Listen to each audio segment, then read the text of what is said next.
বন্দুকের গুলি মিস হইতে পারে, আপনার এই তদবির কখনো মিস হবে না ইনশাআল্লাহু তাআলা। আজকে আপনাদের মাঝে আমার আল্লাহ রাব্বুল আলামিনের পবিত্র কালামুল্লাহ শরীফের একটি সূরা সম্পর্কে আলোচনা করব।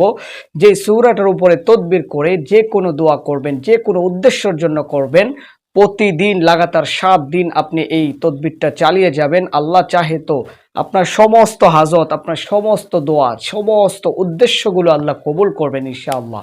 আপনি দোয়া করতেছেন আপনার স্ত্রীর জন্য, আপনার স্বামীর জন্য, আপনার ভালোবাসার মানুষ, আপনার প্রিয় মানুষ, হ্যাঁ, আপনার উদ্দেশ্য হাসিলের জন্য, আপনি তাকে পাওয়ার জন্য আপনি আল্লাহর কাছে চাইতেছেন। চাওয়ার মতো চাইতে হবে। দিনই ভাই বোনেরা, রমজানুল মুবারক মাসটা চলতেছে। আপনার আমার মাঝে শবে কদর উপস্থিত হয়ে যাচ্ছে। কোন দিন রাত্রে জানি শবে কদর হয়ে যায়। কালকে রাত্রে ইনশাআল্লাহ শবে কদরের নামাজ আমরা সম্মিলিতভাবে আদায় করব। 26 তারিখ রোজা এবং 27 তারিখ রাত্রে। ওই রাত্রি থেকে আপনি শুরু করে দেন। যে তদবিরটার কথা বলবো, যে নিয়মটার কথা বলবো, আপনি শুরু করে দেন। আপনার অশান্তি, আপনার মনের আবেগ, তাকে পাওয়ার জন্য, তাকে ভালোবাসার জন্য সহি তরিকায় হালাল উদ্দেশ্যে এই কাজটা যদি আপনি করেন, কখনো বিফল হবে না, অসফল হবেন না ইনশাআল্লাহ। কালকে রাত্রে থেকেই আপনি নফল নামাজ বেশি বেশি পড়া শুরু করে দেন। তারপরে আপনাকে যে কাজটা করতে হবে, প্রতিদিন লাগাতার করতে হবে। আগে পরে দুরূদ শরীফ পাঠ করে নেবেন, 2 রাকাত 4 রাকাত নফল নামাজ আদায় করে নেবেন।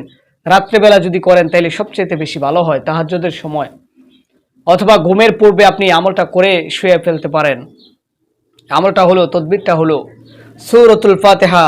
আপনার আমার মহাগ্রন্থ আল কোরআন, যে আল্লাহ আমাদেরকে এই কোরআনের বাণী দান করেছেন, এই কোরআনটা দিয়েছেন আমাদের হেদায়েতের জন্য। এই কোরআনের প্রথম পৃষ্ঠায় আপনি দেখতে পাবেন সূরাতুল ফাতিহা নামক একটি ছোট্ট সূরা।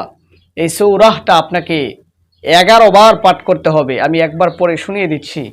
আউযু বিল্লাহি মিনাশ শাইতানির রাজিম, বিসমিল্লাহির রহমানির রহিম, আলহামদুলিল্লাহি রাব্বিল আলামিন, আর রহমানির রহিম, মালিকি ইয়াউমিদ্দিন, ইয়্যাকা না'বুদু ওয়া ইয়্যাকা নাস্তাঈন, ইহদিনাস সিরাতাল মুস্তাকিম, সিরাতাল লাযীনা আন'আমতা আলাইহিম গায়রিল মাগদুবি আলাইহিম ওয়ালাদ-দাল্লিন, আমিন।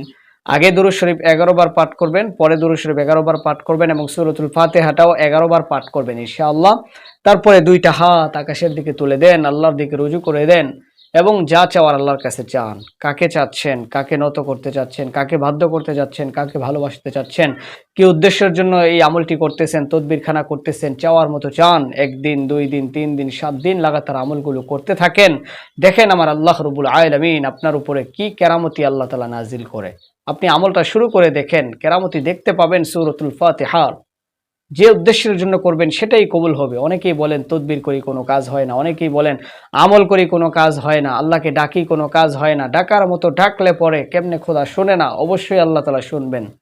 সাহাবায়ে কেরামের ইতিহাস পড়বেন, আল্লাহর ওলি গাউস কুতুবদের ইতিহাস পড়ে দেখবেন, তারা আল্লাহর কাছ থেকে সবকিছু এই সমস্ত আমলিয়াত এবং তদবিরের মাধ্যমে ভাগ্য বদল করে নিয়েছেন। তো আপনি আমল করেন, আপনি চান আল্লাহর কাছে, বলার মতো বলেন, দিনদার পরহেজগার লোকের মাধ্যমে সাহায্য প্রার্থনা করেন আল্লাহ তাআলার কাছে, আল্লাহ সবকিছু দিতে প্রস্তুত আপনাকে। তো ইনশাআল্লাহু তাআলা এই শবে কদরের রাত্রি থেকে আপনারা অবশ্যই শুরু করে দেন আমলখানা। যারা আমলটি করবেন কমেন্টে লেখেন ইনশাআল্লাহ হুজুর আমলটি করতে চাই, অনুমতি দেওয়া হয়ে গেল। আল্লাহ প্রত্যেকের মনের আশা কবুল করেন, আমিন।